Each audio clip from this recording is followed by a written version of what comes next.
కోడిపుంజు ఒక గెద్ద మీద సవాల్ చేసింది.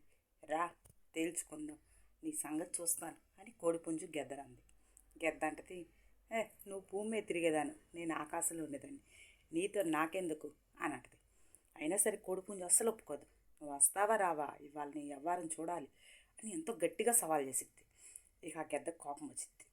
వచ్చి చాలాసేపు 2 పందాలు వెళ్ళి ఆడుకున్నాయి. ఆడుకున్నాక ఆ పుంజే ఓడిపోయింది, గెద్దే గెలిచింది. పుంజు పారిపోయింది భయంతో.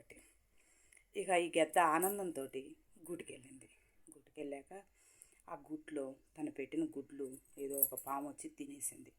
అయ్యో, జీవితంలో మనం ఏదో గెలిచాము, ఏదో సాధించాము అనుకుంటాం. ముందు మన ఇంట సాధించాలి. బయట గెలిచే సుఖం ఎవరో ఒకళ్ళు ఏదో ఒకటి మనను కూడా అంతే బయట అది ఇదని రెచ్చగొడతారు. ఇవన్నీ పట్టించుకోవాల్సిన పని లేదు. మనం ఏం చేయాలి, ఎలా ఉండాలి, మన ఇల్లు ఎలా చక్కదిద్దుకోవాలి అన్నది మాత్రమే మనం తెలుసుకోవాలి. ఏమంటారు?